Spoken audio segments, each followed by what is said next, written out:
Live on stage. The sound. Orlando. So, is they ready? Yes. The sound. Orlando. You don't know. What's going on, party people? What is going on, man? Welcome back to the Sound of Orlando show. This is a Tuesday. It is a glorious day for a lot of people out here, man, because today is 420.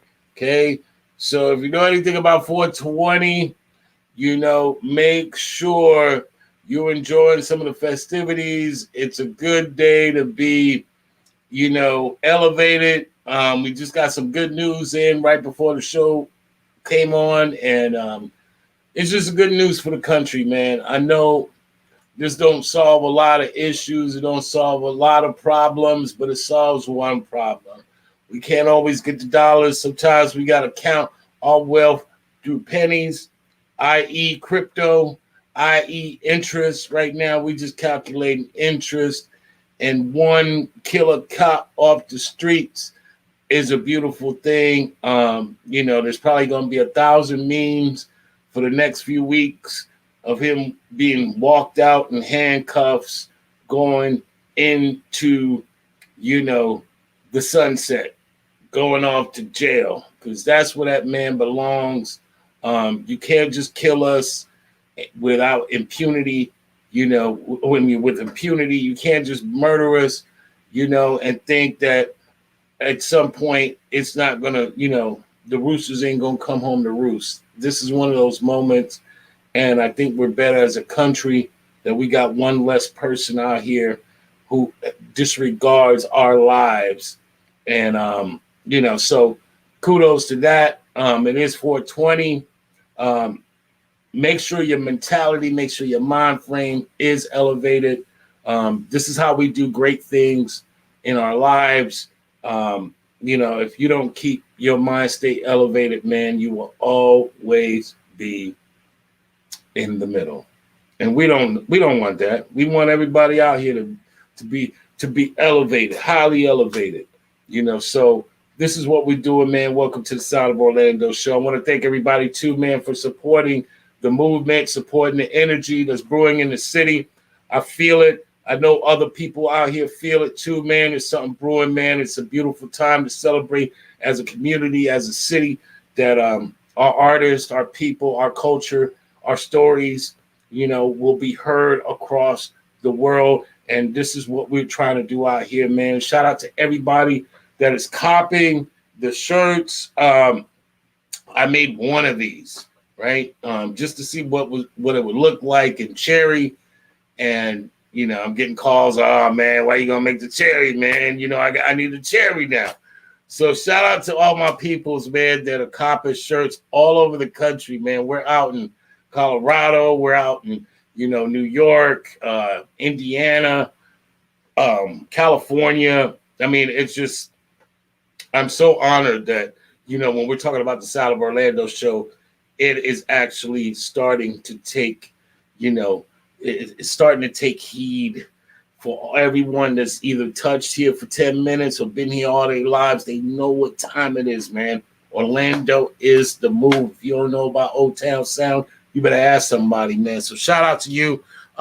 If you're local in Orlando, I am delivering shirts. I got a couple blueberry left. I got a couple black left.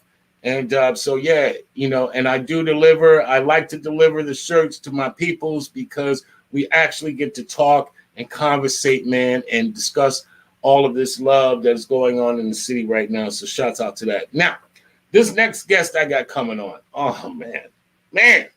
I remember first hearing these brothers and sisters, you know, as a DJ playing their records and cool like that. When that thing dropped, man, I'm talking about what fire. They were rocking with that jazz. Who's not a fan of jazz? You know, they just brought a different element to hip hop in general, you know, and it was just awesome to see this trio do their thing, have their own style. They didn't care about who sounded like this. They just did their own thing, and they opened the doors for a lot of people to have that same amount of courage. He's currently going by C Knowledge. He's dropping some music right now that everybody needs to get up on. This is the season for great music, new music, dope music, and he's a part of that wave. I'm honored to have him on tonight. Gold certified recording artist, my man, my brother from another mother. C Knowledge, formerly known as Doodlebug. What's going on? What's up, Digable Planets. What's good? Man, welcome to the show. So Thanks for honored to have you on. Thanks for having me, bro. Man, like I said, as a DJ, I remember rocking those records just nonstop, cutting them up and, just hearing what that was and that energy that you guys provided. During that time, it was like so fresh because things were starting to get saturated and you guys kind of broke the chain, if you will, and allowed people to be free. That nigga be free, And so, it was just a beautiful thing. Kente on, you know what I'm saying? Right, man. That was that runaway slave shit. Like, this is what we could do if we get off the plantation. And so you guys were a part of that wave, and I thought it was really dope. But before we get into the Digable Planets, talk about, how'd you get started coming out of Philly? And, at Philly, man, it just is, I can't say it enough, man. Philly has this bar set and everyone follows suit, from the very beginning, whether it's DJing, whether it's MCing. Y'all were the little brother on the block that wasn't gonna get beat up no more. Y'all said, man, damn all that, bro. Yeah, y'all gonna be from New York, man, but shit, y'all ain't messing with Philly. Welcome to Orlando, brother. Tell your story. I always love Orlando, man. But yeah, I started off in Philadelphia in the 80s, the early 80s. Watching cats like DJ Cash Money, DJ Jazzy Jeff, DJ Spin Bad, DJ Cosmic Kev, and these cats rocking house parties, block parties, high school jams, stuff like that. That was my first introduction to real hip hop, the whole hip hop. Right. You heard about New York, what Kool Herc and Grandmaster Flash and all them cats was doing up in New York, but it was like a different world, And then on top of that, they looked down on us, I mean, it was New York. That was New York. Everybody else was just their sons, So right. we had to figure out our own sound, but at the same time, give recognition and homage to the homeland, which was the Bronx, where it all started. But we created our own lane, with cats like Jazzy Jeff, Fresh Prince, 3 Times Dope, Steady B, and the whole Hilltop Hustlers crew. Right. There was a lot of people. Lady B with her radio show in Philadelphia was very prominent in the hip hop scene. Tough City. The Tough Crew. Tough crew. Yeah, Steady B. All of them. Schoolie D. You can't forget about Schoolie D, one of the pioneers. He's one of my OGs. He started his own label. He put his own records out, produced his own records. He was one of the first cats I ever see do that. Super gangster. He did everything himself. And then on top of that, was super successful. He had a big hit song. So right. He's a big time Philadelphia legend. That I look up to.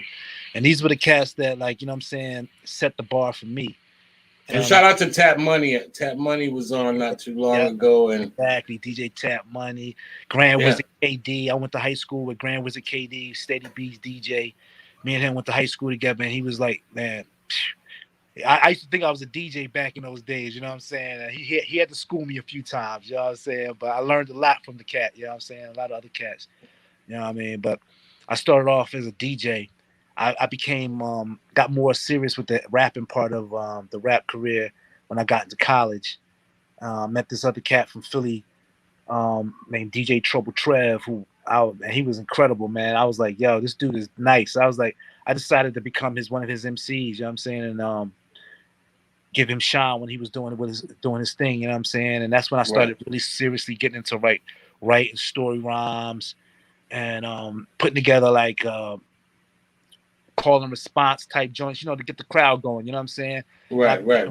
It's in the rhyming back then, that was like probably like 1986, 87, So when I started doing that, I never looked back, Right. Well, that's dope, man. When we're talking about that, like you said, that Philly legacy and what Philly has meant as a culture, just in general, I mean, basketball, I mean, just everything, man. Like the idea of what that lineage is. Can you describe briefly what that was like being in that environment for those that don't know about Philly, don't know about, one of my favorite places is that market right there in downtown, man. Like, The I, gallery, the gallery nah, market. nah, the market with all of the different foods and the ice cream stand that's been there for like Oh, the oh, you 20. talking about Reading Market. Reading Terminal Market. Yeah. Right, man. Like, dude, just drop me off there anytime I'm in Philly, bro. I'll be all right. I'll figure it out from there. Yeah.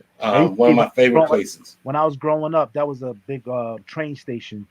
That was like the main train station. All the trains would lead to downtown, and that was like the big hub where you would catch the train and take you to all different parts of the city.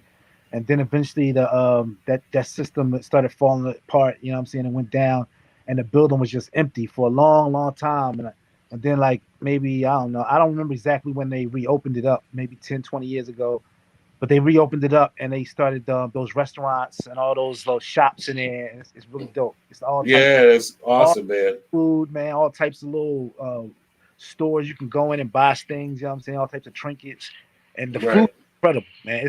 The food, yeah, the food Yo, is the food just is incredible. It's no nice. joke. You know what I'm saying? It's all types of gourmet to diners to just everything up in there. You know what I'm saying? Right, right.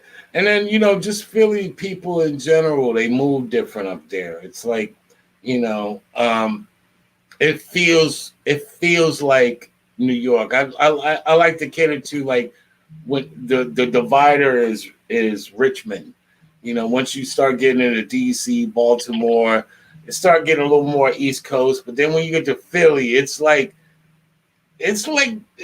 what Jersey is to New York. It's like a different, like, yeah, we know you there. We know you there, but we're a whole shit. Like, I mean, it's so, growing up around all those music influences, and seeing the hunger that people had, did that kind of, subconsciously you was like, nah, we ain't sounding like nobody.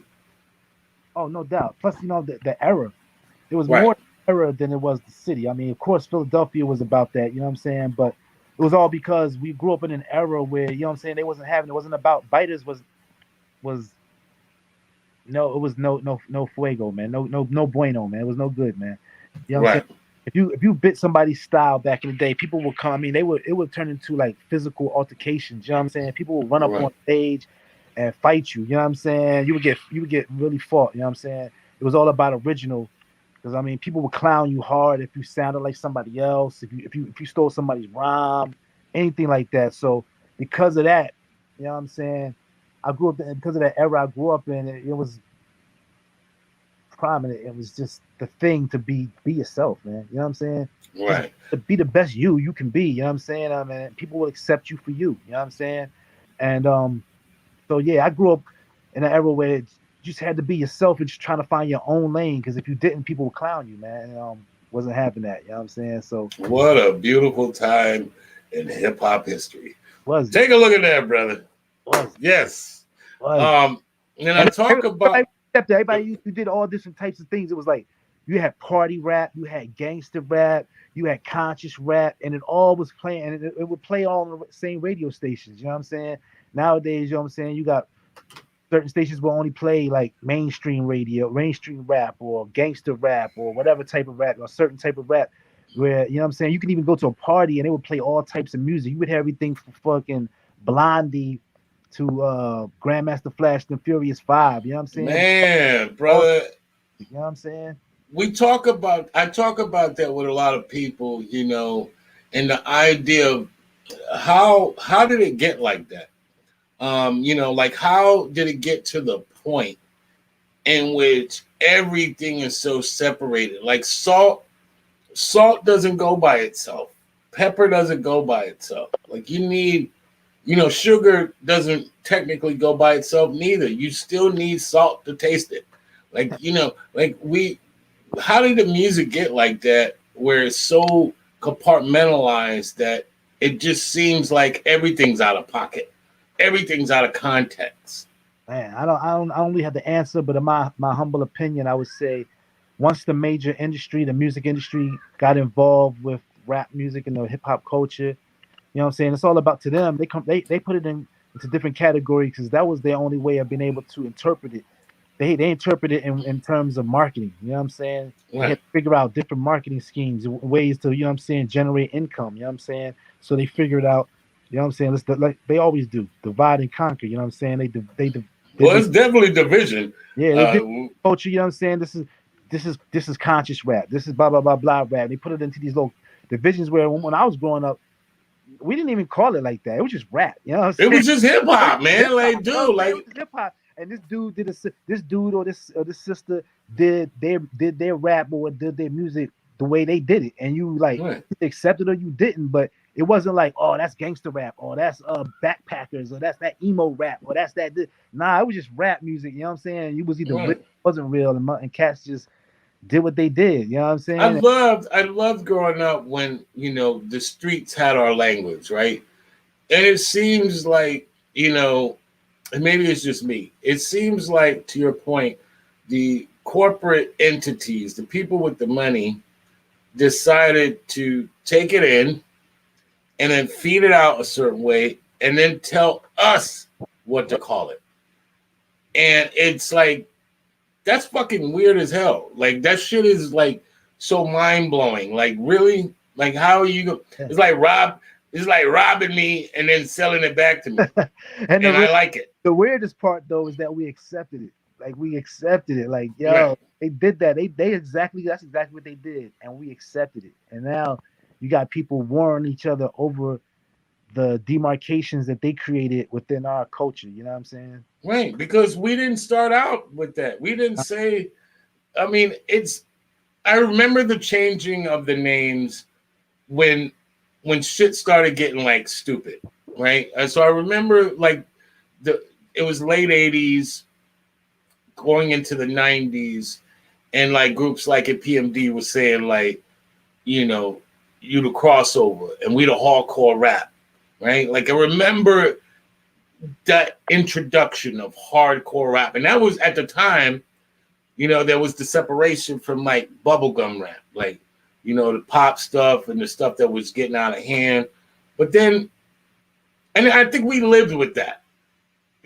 We only cared that it was real. It wasn't like a radio jingle or some sort of like, you know, you sell them for Rent-A-Center or something. I think when Hammer started doing stuff for like Pepsi, and it just started looking really like none of us even dressed like that, looked like that, and we need music that represents us. But then it started getting into all this other shit, like grime. Well, Onyx said they were grimy. I mean, we said that people were grimy. How the hell it was, like they just started saying all this dumb shit, and it's just like, dude, we're this is ours.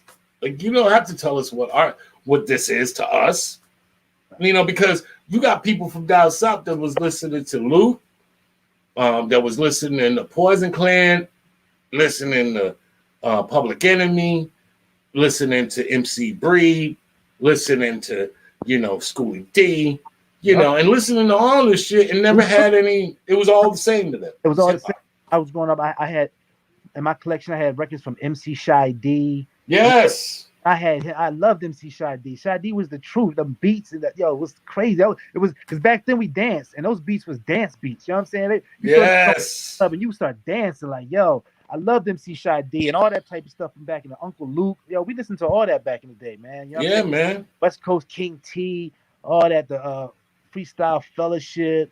You know what I'm saying? Yes. Far Side, all of that.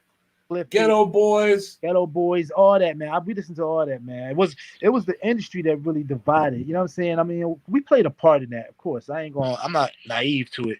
We played a part in that trying to everybody wants to live large and live like they see the people living on TV. So they say, sometimes they compromise. You know what I'm saying? Okay, cool.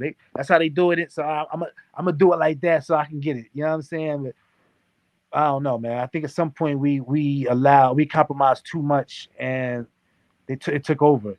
The good thing, Right. And good thing it's is like that nowadays though, with technology and things like that, I think the underground is kind of coming back a little bit. You know what I'm saying? We're starting to take control of it a little bit more. You know what I'm saying? And then actually that we're talking to each other from across state lines, across Yep. country lines. Yep. We're actually starting to share our information. Yeah. And before they had a monopoly on the narrative, like of Yeah. what hip hop is, what they want it to be to everyone else, so they can make it like a profit, profitable. Um, but I believe our narrative will continue, like you said, in form of underground or just hip hop in general, man. Like I think the heart of hip hop is coming back because we Yeah. are actually starting to speak truth to power now. We're actually starting to say, you know what? Nah, fuck that. Ain't finna tell a story about me. I love Wikipedia and I hate Wikipedia because for it ain't who's writing those Wikipedias. It ain't the hip hoppers. It ain't the culturists. Like people that and we're I'm not gonna say all hip hoppers love all hip hop. They don't. But they can actually assess what hip hop really was without necessarily being fucking biased. And I rather that than it be based on this idea of what they thought it was, or this urban people, or that, or this, and not looking at the real cause of all these things, which is, man, we did this. We created an entire industry out of absolutely nothing. Yeah. And the good thing is that even though, you know what I'm saying, I think these devices that we have in our hands right now, in a way, they're a gift and a curse. You know what I'm saying? In a way, they can empower you to take back that power that they stole from us. You know what I'm saying? We can create our own labels. Right here in your hand, we have the power to reach out to people all over the world and get our message across. You know what I'm saying? We can Right. take the narrative. We can get the narrative back in our, you know what I'm saying, in our court. You know what I'm saying? Tell our story the way we want to tell it. You know what I'm saying? I mean, it still takes a lot of money. It still takes a lot of work. It still takes a good team of Right. like-minded individuals that work with you and grind and really get that out there. Right. It ain't easy. You know what I'm saying? Because now with this gift that we have, this technology, it also opens the door for so many people. Like, it's a gazillion more cats in the game now. You know what I'm saying? You're competing for the same dollars. You know what I'm saying? We all competing for the same And dollars. you're right about that, but at the same time, we outnumber them because there's plenty of people that are, to your point, they're looking for money, but we also outnumber those people because for a lot of people, they just want to know that they have a relationship, right? Like they want to know that they have something real out there.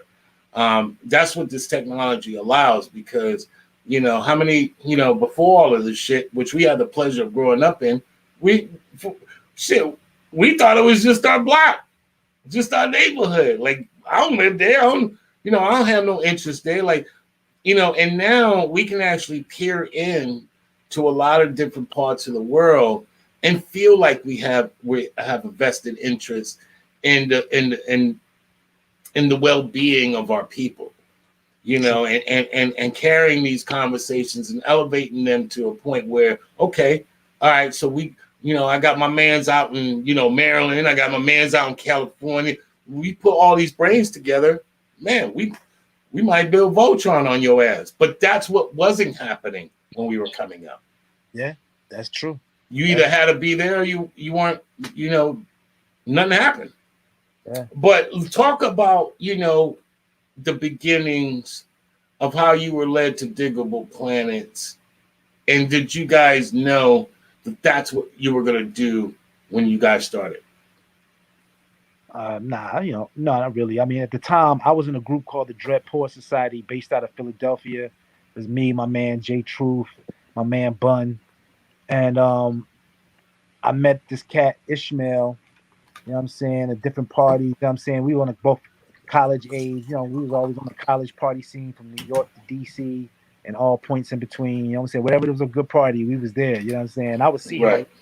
at these parties, and eventually, through mutual contacts, mutual friendships, we finally met up in Philadelphia, and come to find out that his grandmother and my grandmother were both lived in the same neighborhood, not too far from each other. And me and him got cool, got close, started talking about music. He was telling me about this idea he had for a group called the Digable Planets. You know what I'm saying? It was very interesting and intrigued me. And eventually, once he got, you know what I'm saying, cool with me and trusted me, he asked me to be a part of it. And I joined up with him, you know what I'm saying? And brought along my friend Marianne Vieira. Back then, that's what she was known as. Everybody knows her now as Ladybug, but her real name is Marianne. And she was a cool friend of mine from DC who I knew. And at the time, we was mad cool. And Ishmael wanted a female in the group too. And it was just a natural thing. You know, she was around us a lot, you know what I'm saying, while we were coming up with the ideas and talking about it. And so it was just a natural extension for her to just to be a part of what we did. He asked her to be a part of it.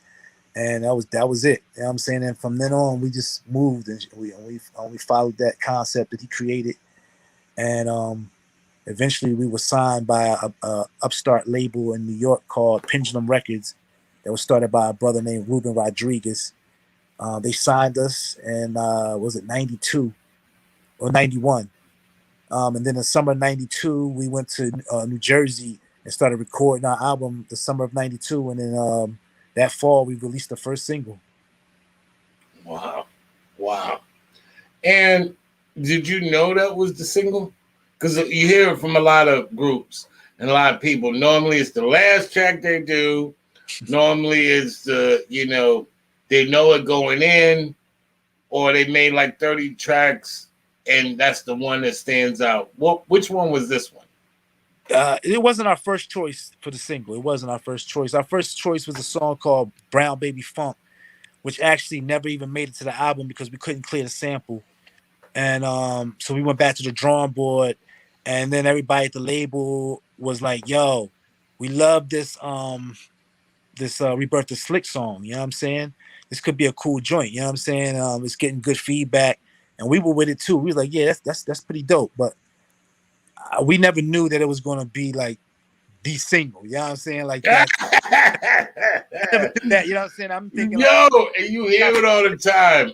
That second, third song we hit, you know what I'm saying? People start finally figuring out our little flow and get into our flow, and you know what I'm saying, and we might, hit a little bit and get on MTV Raps or something like that. But nah, that first song, for some reason, it resonated with the crowd, with that movement out there, you know what I'm saying, and people gravitated towards it, and it became a big song. It was different, man. Like the from the time it came in. I mean, as soon as you cut that thing, like just hearing that, it stood out, during a time in which I think there was a renaissance in that 93, 94 time where you have I believe Biggie was coming out, and you had Wu-Tang and Craig Mack and you guys, and there was just so much of like this. It was the changing of the guard. Like the NWAs were starting to fall aside and all this stuff. Snoop and Dre was running things at that time. Snoop and Dre. Well, yeah, right. They just started with that Chronic album, and so it was a contrast because Chronic just got played. That just in the South. I know this is gonna piss a lot of people off, but that Bitches Ain't Shit track was played non-stop down here. I don't care where I went. Could be going to the store. I hear and just hearing that over and over. Like, so when you guys, it's like that joint was played everywhere. So everywhere, bro. Like, everyone on the commercials, like the mainstream shit was rocking that Nothing But a G thing, and that was cool. That was cool. That was like the party track. That was like bring everybody together. But that Bitches Ain't Shit track was playing everywhere. It was that song to us was the equivalent of AMG. What is it? Bitch Better Have My Money. Like when that song dropped, that might as well have been the anthem of Florida. It was played nonstop. It was played at every club. Even clubs that didn't want to play hip hop had to play that song. Like it was everywhere. It was everywhere. And so that was our, and so when, at a club, playing obviously those joints, your record stood out. amongst the forest. It sounded, you had Arrested Development out, you had all these artists out, and your record stood out. I think that's amazing. Whenever I hear that story, I don't hear it enough. When people say that wasn't the song that we chose, it was by committee that record even came, was first. Do you think, because once again, too, not only y'all different, the sound was different, but each one of y'all were different. Yeah. And it was like, I thought that shit was so dope. It was like, that sounded like nothing. Did you realize that record would be all over the world? Nah, to be honest with you, no, I can't. I'm not going to lie to you, brother. I didn't think that. And at the first, when we was putting the record out, the record label, in fact, thought of the song and what we were doing as something that they could probably only market to college. You know what I'm saying? That was really their whole focus in terms of marketing the record was college radio, the underground scene, blah blah blah blah. You know what I'm saying? We thought the song was dope. I mean, of course, you know what I'm saying? As the artist, the people who made it, created it, you think, it's your baby. You know what I'm saying? This song is hot. You know what I'm saying? And at some point, the rest of Right. it showing. You know what I mean? And it took Rosie Perez, who at the time was the choreographer and talent coordinator for Damon Wayans and his Wayans Brothers show, in Living Color. Okay, stop right there. Right. Right there. For everyone that's listening right now, do you hear what this man just said? He timestamped that, bro. This was during a time where we had Living Color, one of the greatest sketch comedy shows that was ever made. Continue, my brother. Still watch it to this day. It's funny. Yes. Watch it. It had like the Wu-Tang of comics. Like you couldn't even get. Greatest, man. That was the greatest. Right, you couldn't even get no Jamie Foxx, Jim Carrey, Damon, like all of these people in their prime, David Allen Greer, like you had all these people. They were the Wu-Tang of comedy at that point. Yeah, they were. Crazy. Continue, my brother. Yeah, but Rosie Perez heard the song, liked it, and the Wayans Brothers was feeling it, and so they commissioned her to come out to New York to get us and to recruit us to come on as musical guests. Yeah, musical guests on the show, and I think that right there was the spark. Once we performed on that show, which was an incredible popular show at the time, the song just like got up and became a big hit after that. You know what I'm saying? And for those that don't know what he's talking about, Living Color every Sunday night, because that's when it came on back in the days. And it was at 8 p.m. It was prime time. Everybody was glued to Living Color like Soul Train. And missed it. You'd be salty if you missed it. Dude. And yeah, there wasn't no DVR, wasn't none of that back in the days, man. So I don't even think VCRs were like really in everybody's house. There was Betamax. They were out, but it wasn't like everybody had them. You know what I mean? Yeah, everybody didn't have them. So you couldn't record them. And do all that shit. But yeah, so I remember watching that episode. And for those that don't know Living Color, like dude had Marlon was the fake DJ. And but you would expect him to come up. They'd show him first, and then he'll play the record, he'd bring in the record, and then the group would come on.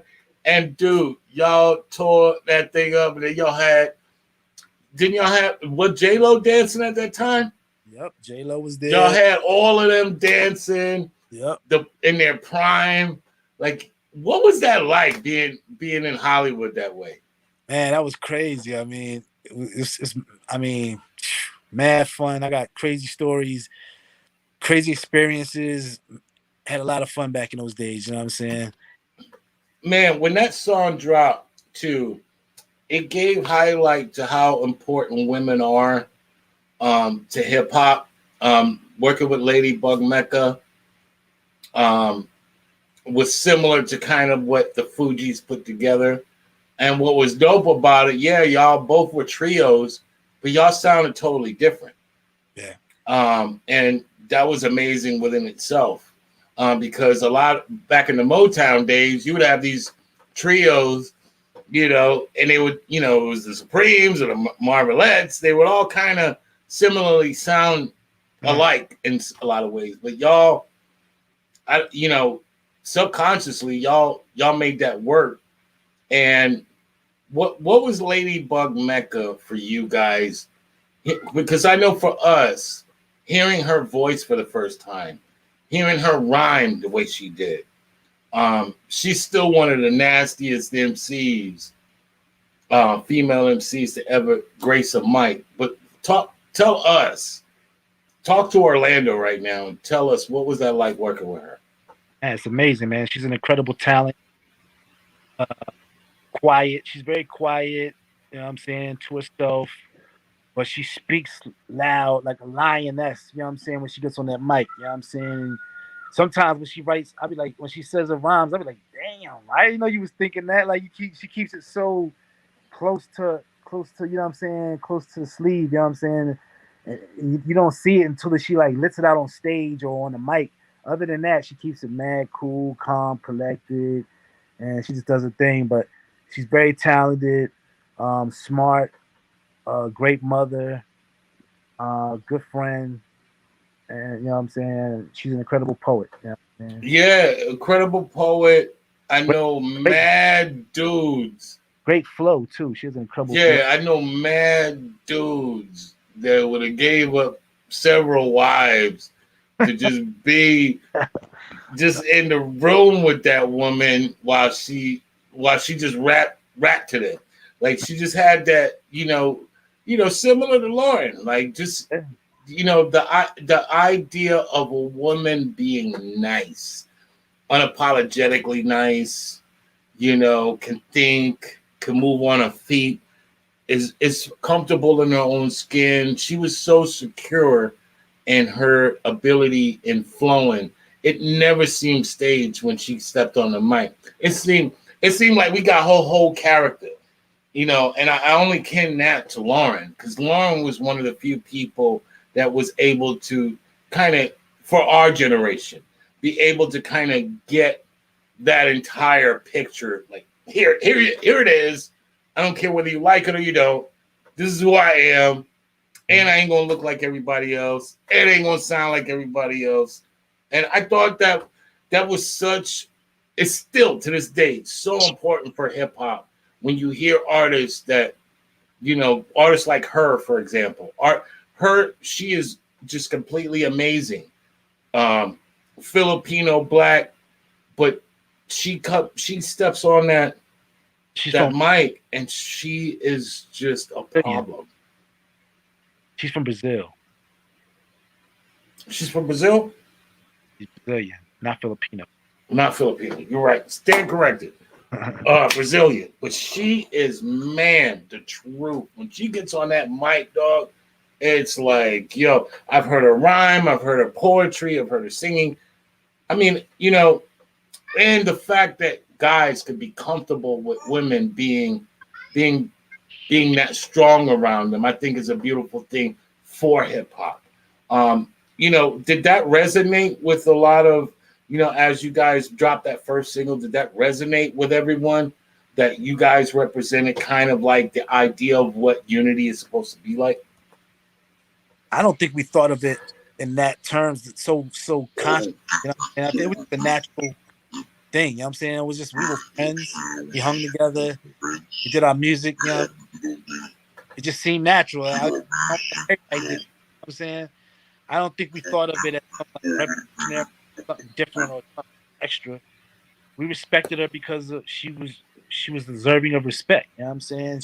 She was mad cool. She knew who she was, and she represented it well. I mean, we all have our insecurities. You know what I'm saying? Right. Insecurities. You know what I'm saying? We deal with them as such. You know what I'm saying? And I'm sure she has her own. You know what I'm saying? Like everybody else does. But when she gets on that microphone, she represents something that's just so beautiful. You know what I mean? Yeah, I was honored dope. to be working with her. You know what I'm saying? I consider her a friend, and I'm just happy that we were able to do what we did. You know what I'm saying? And what's so dope? the combinations of y'all three were like the soundtrack for a lot of people's lives.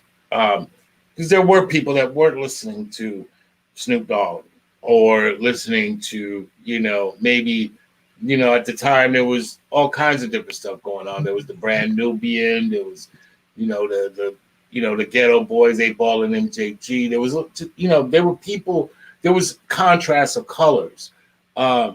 But there was people that grew up on what y'all were doing and didn't know that even existed.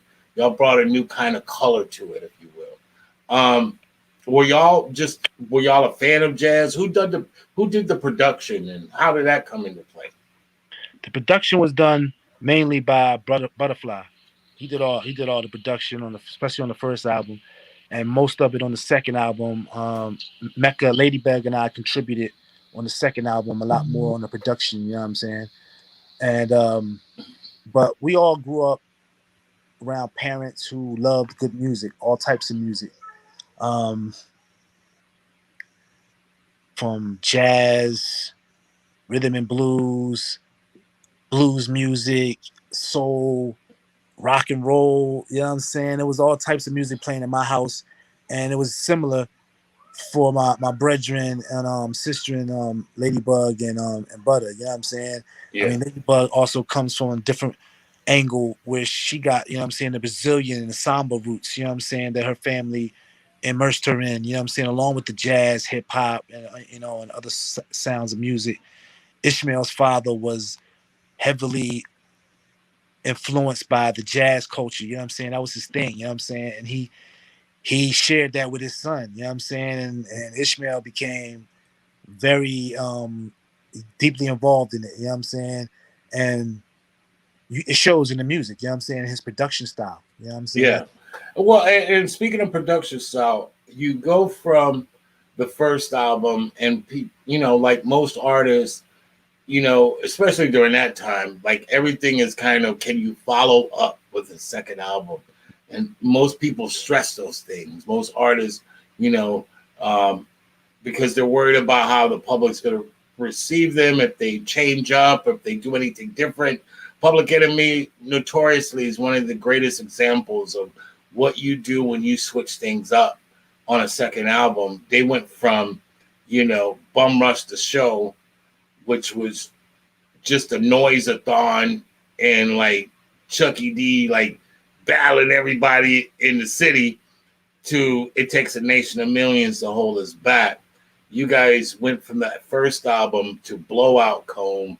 Talk about what that album was, that fourth dimension. Woo, woo, woo. Dude, I still dropped that. That intro is so hard. Hard. Thank Just you, talk brother. about what was the mindset that went into that second punch in your gut. Yeah.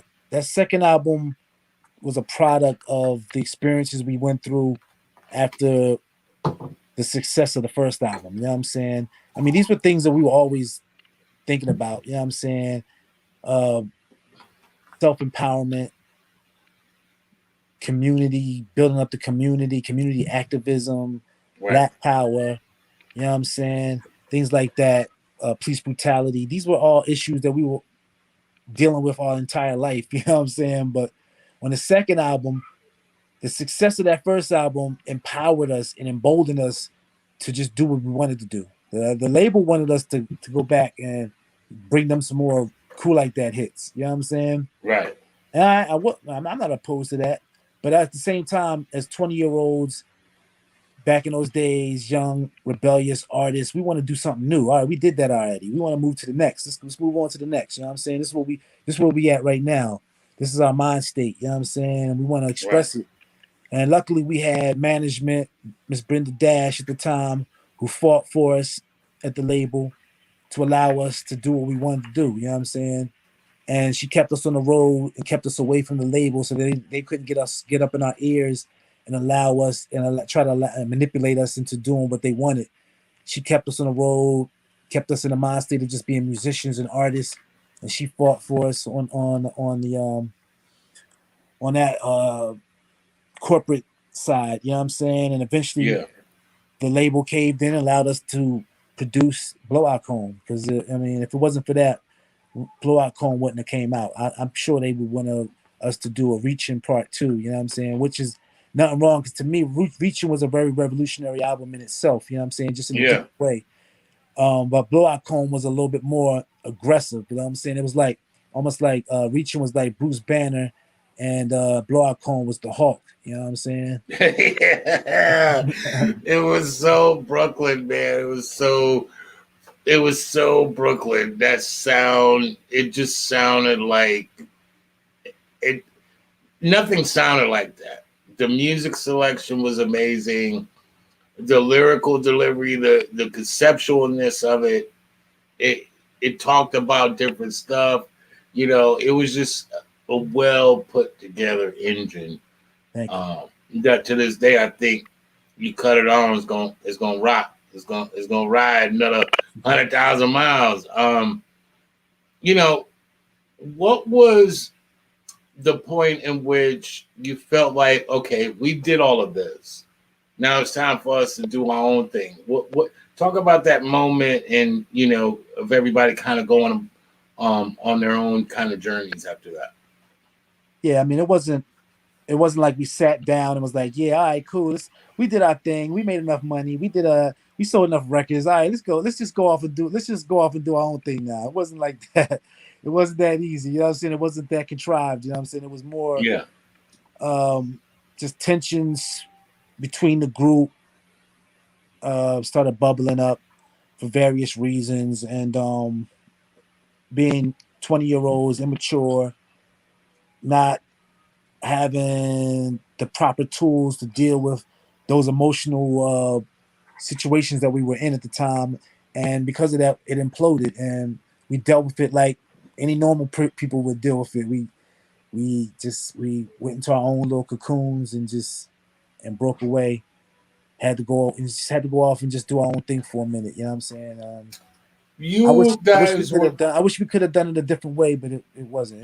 It is. Yeah, yeah. Some things are meant to happen that way, Yeah, and you guys were still an example of what it was for a lot of artists. I mean, I don't think without you guys there is a Black Star, or there is a high tech and Talib Kweli. I don't think there's that raucous movement that was bubbling. Like, you guys opened a door in which it allowed a lot of people to walk in and feel like it was okay to be them. Um, yeah. group, That might be true, but you might be giving us a little bit more credit than we deserve. I don't know. I mean, the Raucous movement, those movements probably. I think they would have happened anyway. I mean, when I first moved to Brooklyn, uh, Talib and John Forte took me under their wing and showed me all over Brooklyn. You know what I'm saying?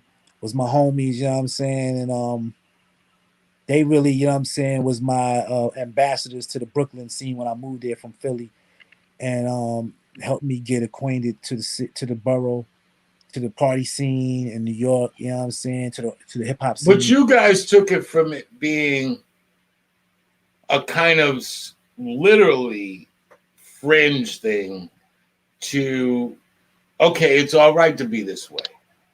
Yeah, And that I meant a think we had a part lot in to that. a lot of people. I think we had a part in that. I think we played a small part in that. Um, Because you weren't alone. You had your biggies. It was a changing of a guard during that moment yeah, where everybody, the Wu Tangs, like what Wu Tang was able to do, having 20,000 people on one record deal and them all having the ability to kind of do their own thing. Like, there was so many presidents being made. It was a great time for hip hop because it allowed all of the people that probably would never had a voice or never been able to make any headway. Y'all blew them doors down. Y'all showed it.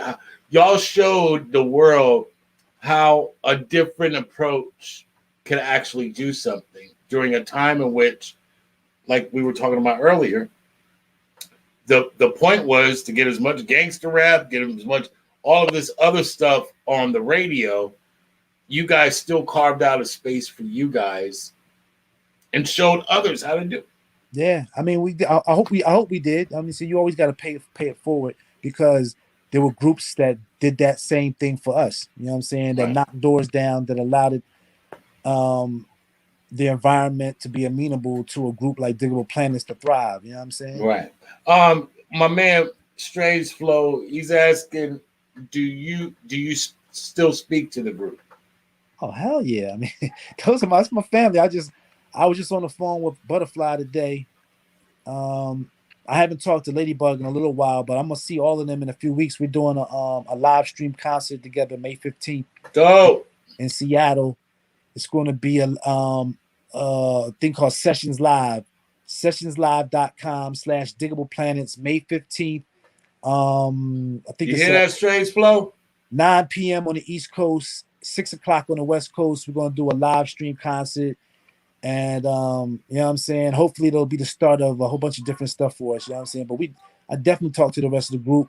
That's my family always. You know what I'm saying? It's my brothers and sisters. You know what I mean? Now, when you started to realize that you could do stuff on your own, meaning, because I know I say it easy. I know I say it like it's like it sounds like you're a punk, right? Because I can do anything I want. But that's not really the story behind artists. Some artists, they do find it difficult to start anew and to do stuff on their own. Talk about the process of, like you said, the breakdown, and then finding your lane and finding this new way of presenting yourself to the world. Yeah, I mean, like you said, I mean, people do have a hard time trying to figure out because I mean, I was one of those people. You know what I'm saying? When the group broke up, my identity was so locked into Digable Planets and being Doodlebug.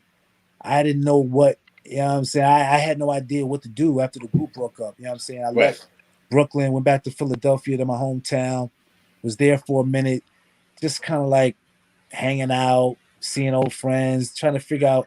But I still didn't really know what to do. And people were like, yo, do your solo, do this, do that, do that. And I just wasn't, I didn't have the confidence. I didn't have I don't know. It wasn't in my mind state, wasn't to go solo. You know what I'm saying? I was just Right, like, right. I want you to say that one more time for the people that just came back because they were expelled for being a bunch of dumbasses. You talk to them real quick and just say, hey, it's okay to be in that space, to not know. Because a lot of times, people, even when you're in groups, people always are whispering and murmuring, oh man, you do so dope being solo. And that's how a lot of groups break up anyway, because they're constantly being bombarded where you don't need them. And then when you actually do break up, you realize how valuable they were to your story. Like, you're maybe the pen, but that person is the blank piece of paper, and that person is what makes it the book. And together y'all make a novel, a bestseller.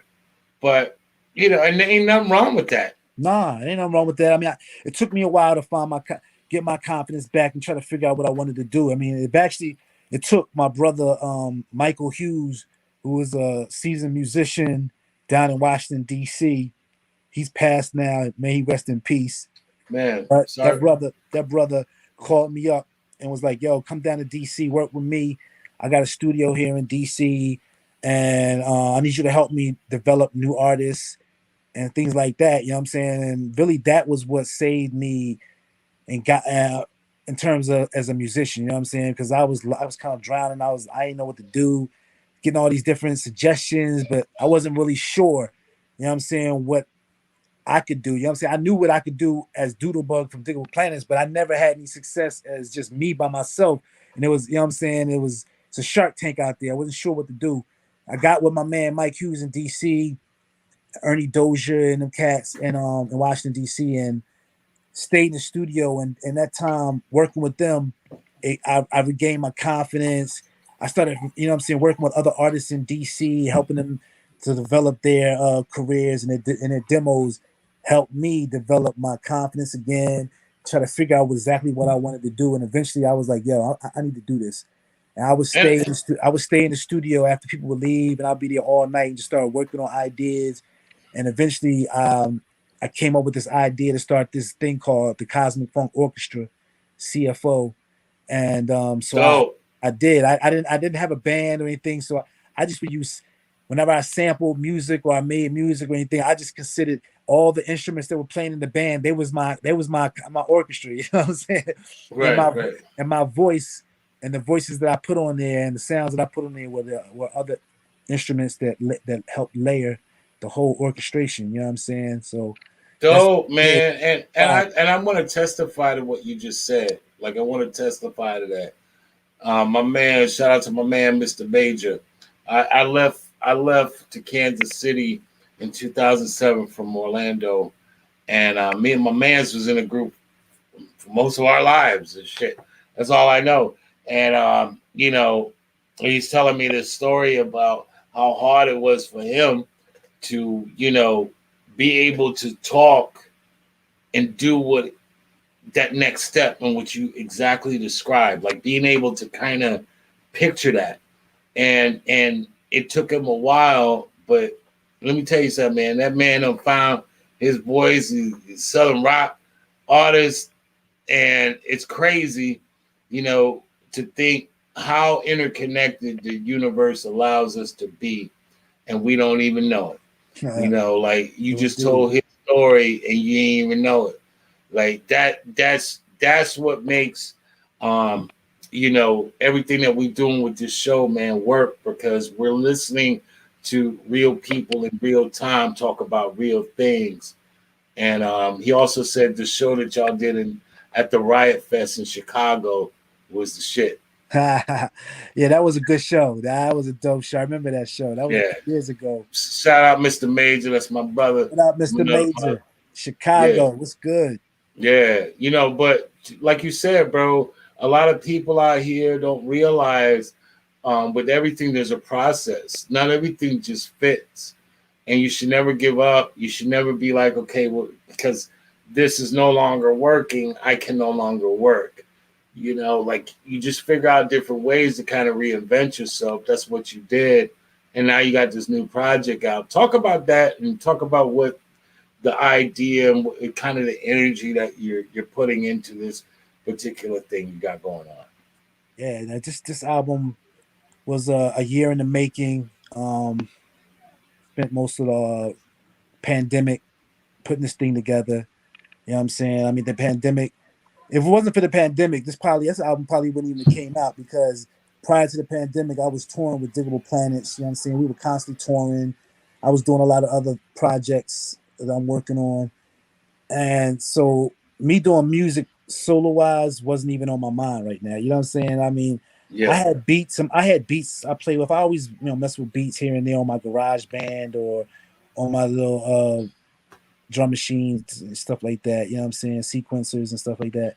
But I never really seriously was considering doing an album. You know what I'm saying? If I get stressed out, I might do a rhyme just to get that, you know what I'm saying, get that energy out, you know what I'm saying, get it out of my system, you know what I mean? yeah, But then eventually when the pandemic hit, was nothing going on, you know what I'm saying? I was like, dang. And then a lot of my friends was like, yo, man, come on, man, let's do this, man, let's do this. And I had met this cat in Fresno, California, named BKR, who is a fellow artist, musician, rapper, you know what I'm saying, cool ass dude. And he was teaching music at my kids and my wife's school. And, wow, and through that connection, I met him. He gave me his album. I listened to it, and we got real cool. And he started telling me about working with this guy named Pop Jensen in Fresno, this recording engineer. Had this real cool studio out in Fresno. I connected with him. Me and him talked. He was mad. He was mad cool, and him being super cool and open, it made me feel comfortable. You know what I'm saying? And he invited me to come into a studio and work anytime I wanted. So I went in there a few times, demoed up a couple of songs. We liked what we heard, and then after that, I just was like, all right, cool. I'm lathered up now. Let's just do this. You know what I'm saying? I'm in a groove now, and we just started going. And next thing I know, we was like 6 songs deep, and I was like, yo, yeah, this is it. I like this, and we just kept going. We did about 15 songs. I narrowed it down to like the 12 I like, and I held up a couple of songs that I want to put out later on for different releases. man. Once again, thinking outside of the box, trying to step out in a new world. Shout out to Fresno, California. Yeah, Cali gets a lot of love just in general. They move different too. they do. They do. They think different. And for the most part, man, it's nothing like Cali love because Right. a lot of these people out here, man, they've been great stewards of this thing of ours. And they're always open to it. Shout out to people like Razkaz and Yeah, Dale the Funky Homo Sapien, no doubt. and all the movements that are out there that actually say, you know what, yeah, I don't have to do gangster rap neither, nigga. Like I could do this too. Like Yep. all of these people who had the courage living in gang neighborhoods, to do their own thing. They're just as important to the overall story as the stories from the South and the stories No from doubt. I mean, come the on, East man. Coast. We both from the hood, man. We both from the hood, and and I know that the hood is, and whether you live in a gang neighborhood or just a regular black neighborhood or whatever, just wherever a hood is a hood, and a hood is full of so many different people, man. I mean, you got the gangster cats, you got the hustlers, you got musicians, politicians, philosophers, mathematicians, nerds. You got all, I mean, there's all types of people in the hood. I mean, the hood is not just a bunch of cats in there just trying to kill each other or, what I'm saying, being gangbangers and blah, blah, blah, blah.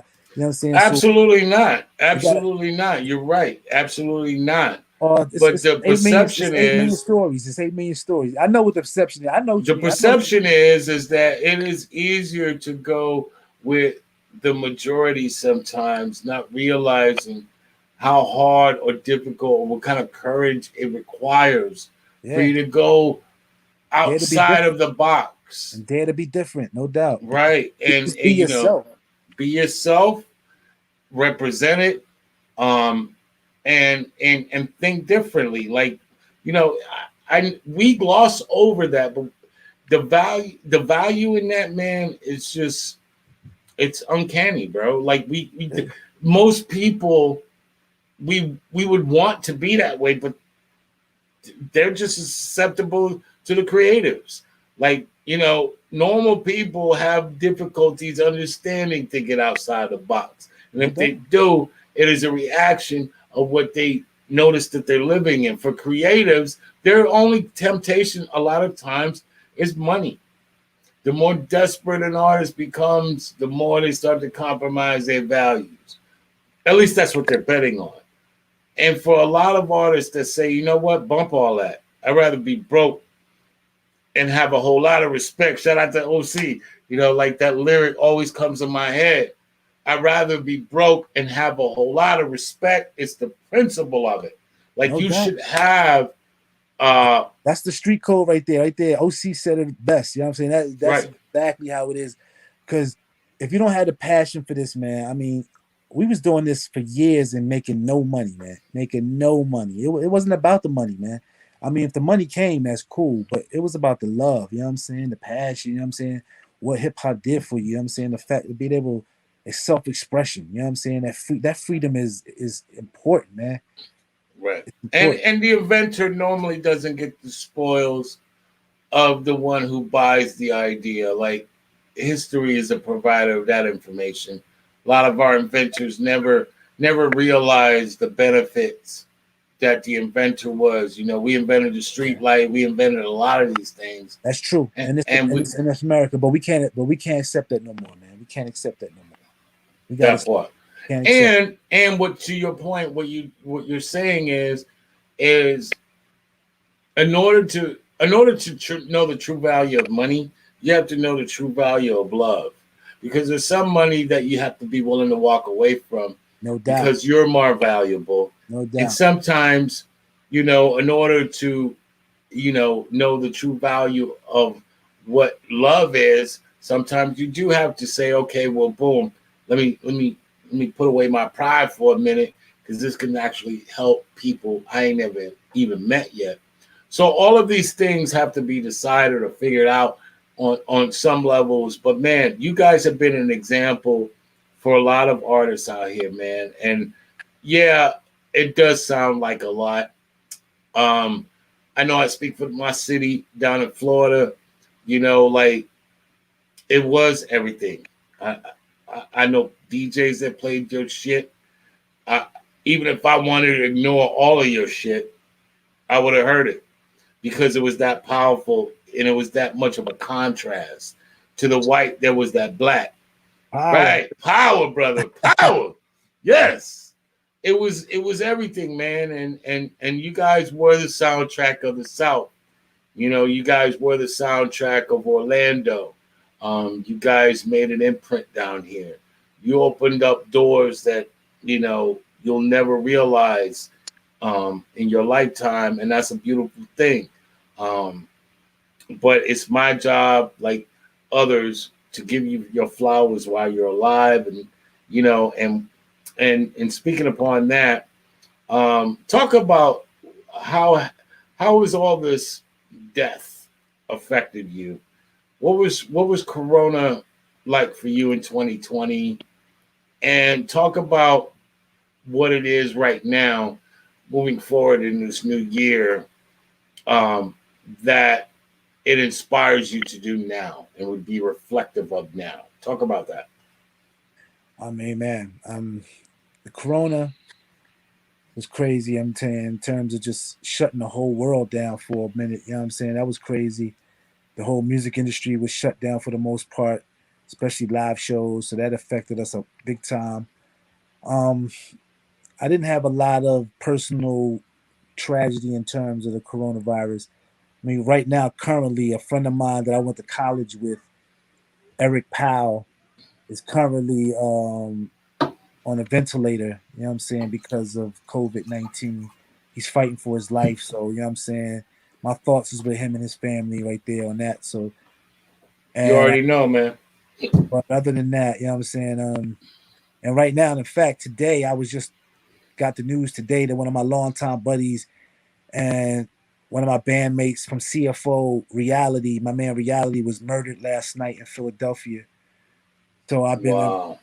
that hurt me. Wow. I've been hurt all day about that. You know what I'm saying? You brought up the thing about that. Well, big up to you and the strength that you have to even be able to do a show, Yeah, I mean, knowing that one of your I was pupils. literally considering canceling the show today, No, I man. got you, and I I was wouldn't. I it hurt me hard. It hurt me hard. wouldn't I'm really hurt, man. I'm really hurt. I have talked blamed to his you. mom. His mom called me today and told me the bad, this tragic news, and I mean, tears just started rolling down my eyes, and And I it, wouldn't have blamed you if you did. And you said some things as far as how Corona hasn't affected you in ways that maybe other people may have been affected, but you've also been affected by um, the red and white stop sign that it did for artists and put us all in weird situations that maybe we've never seen in our lives, which I know we haven't seen in our lives. This is the first time for it all.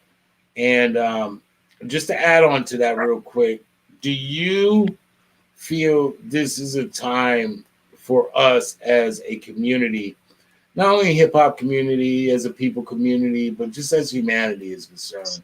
Is this a great time to kind of reconnect with what's really important? Or should we go back to the order of business that was already present prior to all of this?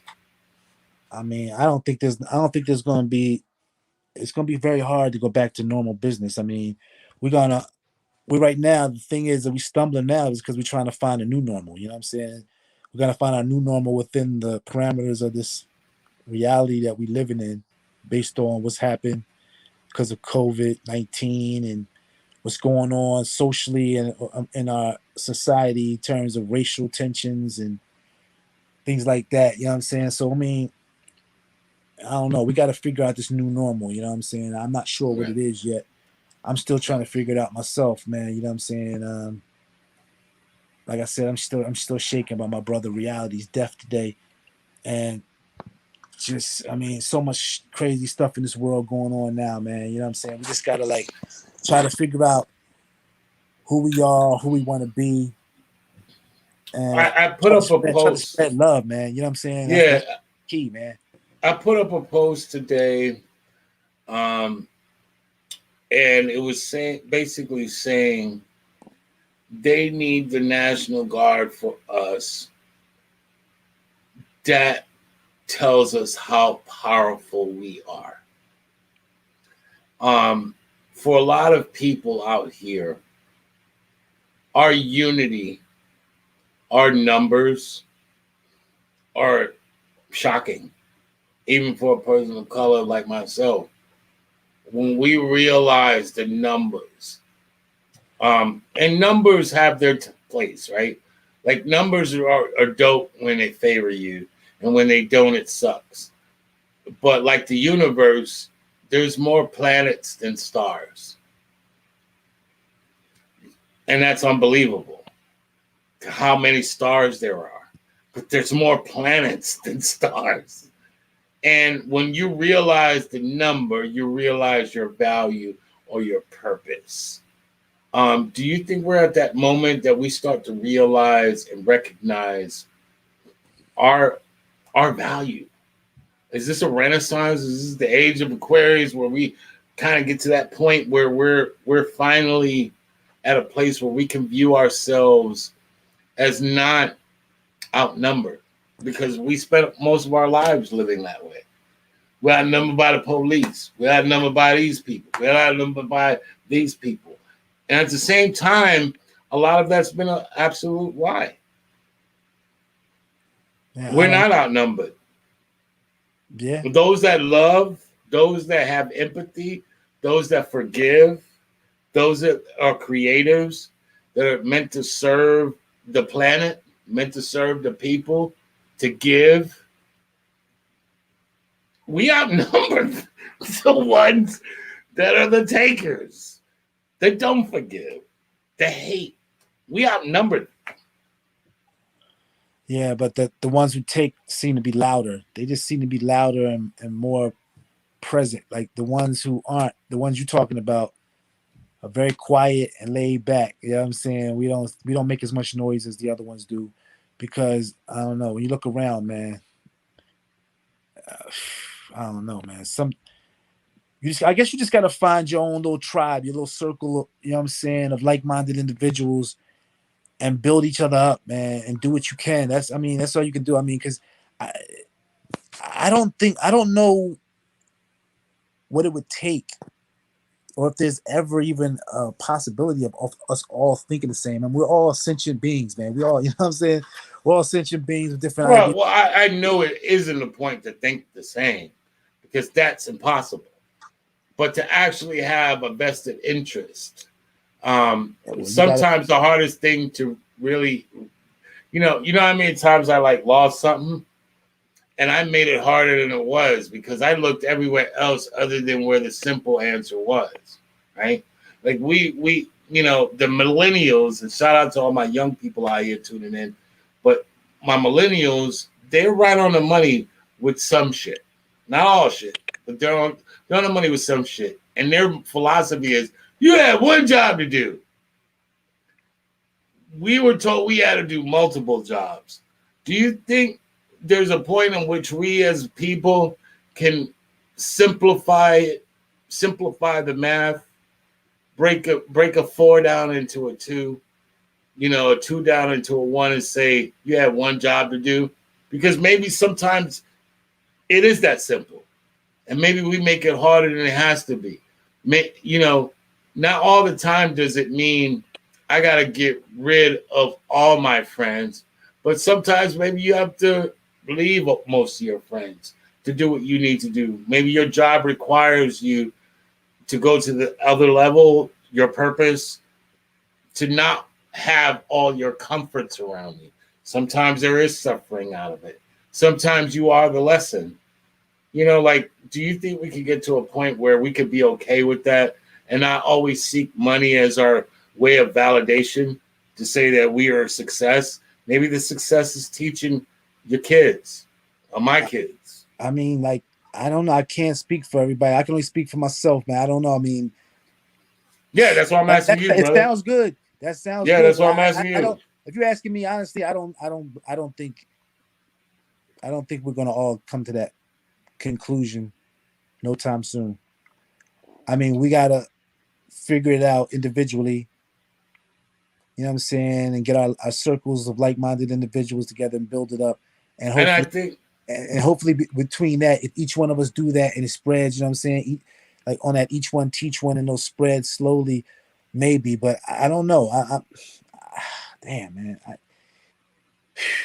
well, I think to your credit and your legacy's credit, you guys were able to be, you have that impact on people. Um, Once again, maybe it isn't to know how many lives you saved, but that you saved lives. Maybe somebody heard your song and at that moment they had a choice to make and they made the right one. Maybe it wasn't into a life of crime. Maybe they heard your music and was inspired to to to teach the next generation what it was. Like we don't that's know, real but talk. That's real talk. I've been over the years. I've had fans who've come up to me and have said that exact thing to me. That there was times in their life when they were at a precipice when they could have went one way, and they listened to our song. I don't know, something in the music that or something in the lyric spoke to them. You know what I'm saying? spoke Resonated to with them. them, Right. and at the and it helped them. And I, I'm grateful to be a small part of their ascendancy. You know what I'm saying? And I will admit on this show, I know what y'all guys did definitely inspired me, helped me to expand the angle, if you will, the perspective. Um, you know, it takes courage.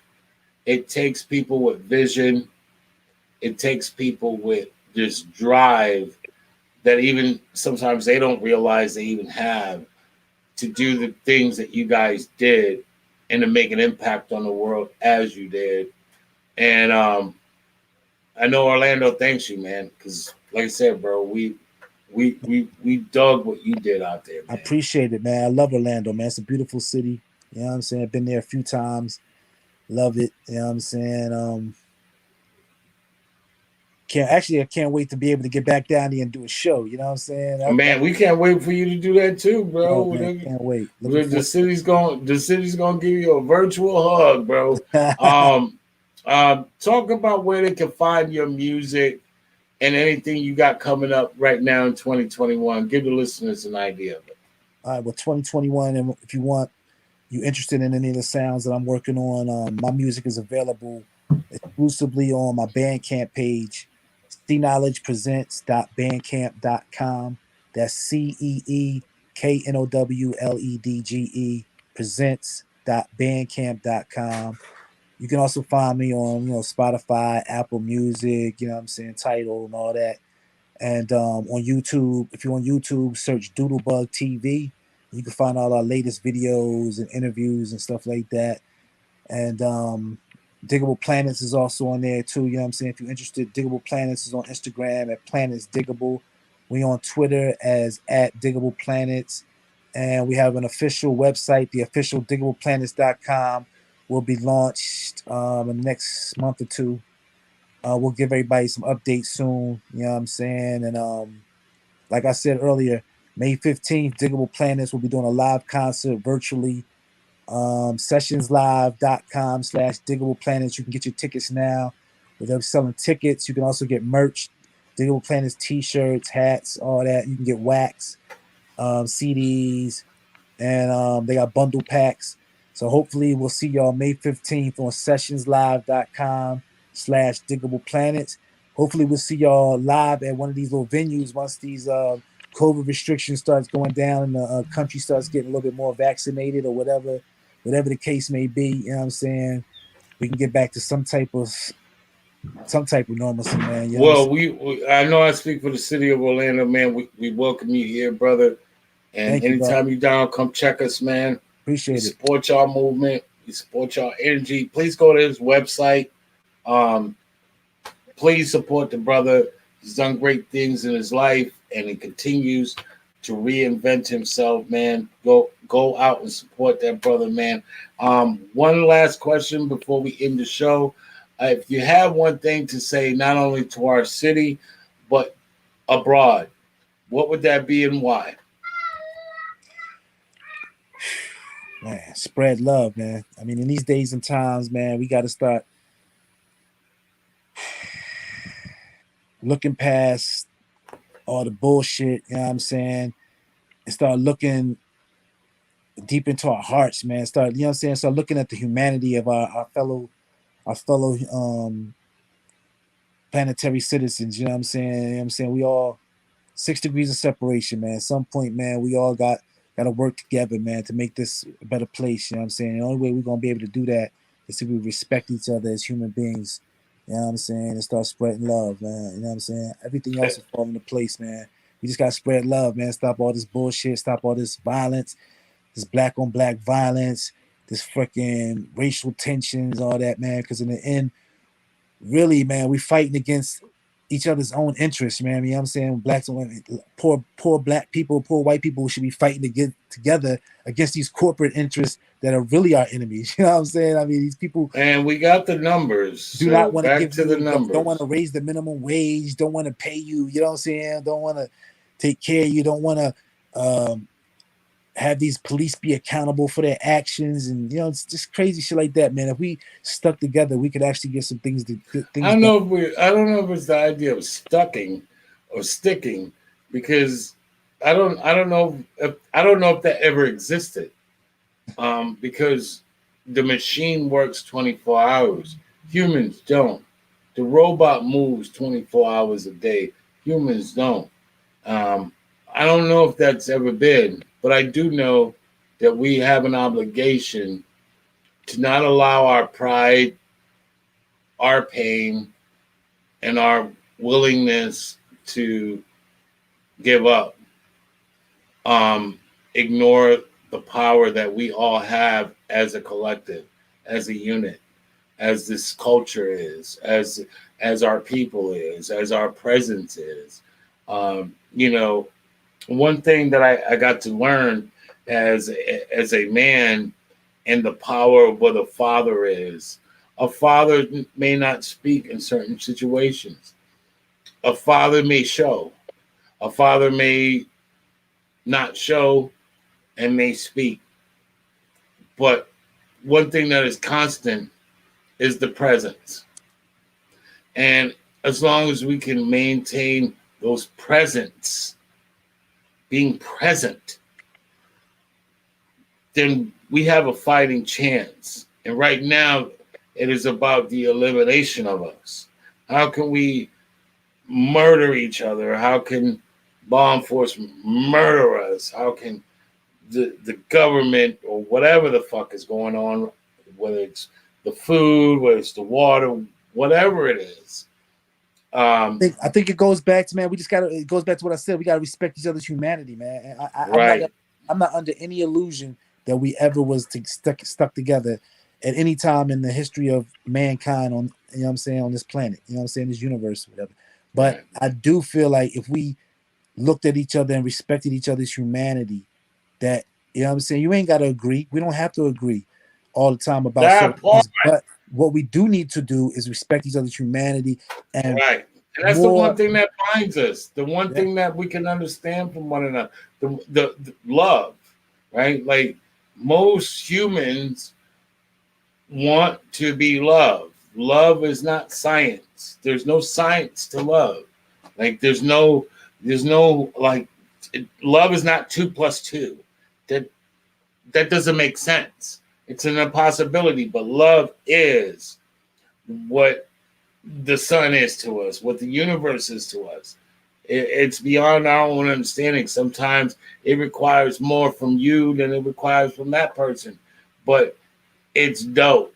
And anybody that's known love, somebody loving you without ever having to ask anything of you, without ever feeling like you owe them anything, like they just love you because that's good. Like mama under, making a meal, a okay, good breakfast for yeah, you in the yeah, morning because that's good. yeah.